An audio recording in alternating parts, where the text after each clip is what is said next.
আপনি বিশ্বের কোথায় আছেন তার উপর নির্ভর করে বিভিন্ন দেশের মানচিত্র আসলে কেমন হবে। উদাহরণস্বরূপ, আপনি যদি ভারতের মানচিত্র দেখেন, আপনি বেশ কিছু বৈচিত্র্য দেখতে পাবেন।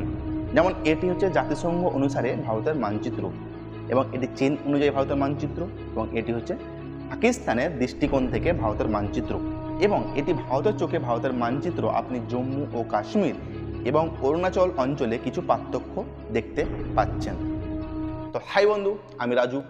আজকে আলোচনা করব যে ভারতের মানচিত্র বিভিন্ন দেশের দৃষ্টিকোণে বিভিন্ন রকম, তো আমাদের সঠিক কোনটা সেটা আলোচনা করব। আমাদের মানচিত্র কেমন।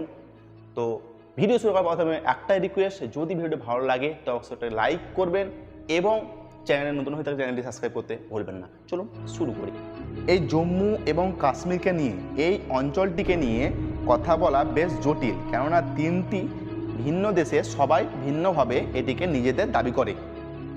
জম্মু ও কাশ্মীর অঞ্চলটি চীন, ভারত এবং পাকিস্তানের মধ্যে বিভক্ত, যেখানে প্রতিটি দেশ বিশ্বাস করে যে তারা এই অঞ্চলে তাদের জন্য প্রকৃতপক্ষে যতটুকু সীমাবদ্ধ করা হয়েছে তার থেকে বেশি ভূমির অধিকারী। সর্বাধিক স্বীকৃত আন্তর্জাতিক অবস্থান হলো যে ভারত 2019 সাল থেকে কাশ্মীর উপত্যকায় জম্মু বিভাগকে নিয়ন্ত্রণ করবে। পাকিস্তান আজাদ জম্মু ও কাশ্মীর তথা গিলগিট বালতিস্তান অঞ্চল হিসাবে পরিচিত এই ভূখণ্ডে নিয়ন্ত্রণ করবে, এবং জম্মু ও কাশ্মীরের উত্তর পূর্বে অংশের আসকাই চীন এবং সিয়াচিন হিমবাহের উত্তরের অংশ ট্রান্স কারাকোরম নামে পরিচিত এই অঞ্চলটিকে চীন নিয়ন্ত্রণ করবে। যদিও এই বিভাজনটি আন্তর্জাতিকভাবে স্বীকৃত, তবে এই তিনটি দেশের প্রত্যেকের একে আলাদাভাবে দেখে। ভারত 1947 সালের 26শে অক্টোবর স্বাক্ষরিত একটি সনদের ভিত্তিতে এই সমগ্র অঞ্চলটিকে তাদের বলে দাবি করে। অঞ্চলটিতে প্রায় 85% মুসলিম সম্প্রদায়ের মানুষ বসবাস করে। তাই পাকিস্তান বিশ্বাস করে যে এই অঞ্চলের মুসলিম সংখ্যাগরিষ্ঠ জনসংখ্যার ভিত্তিতে এই অঞ্চলের বেশিরভাগ অংশ তাদেরই।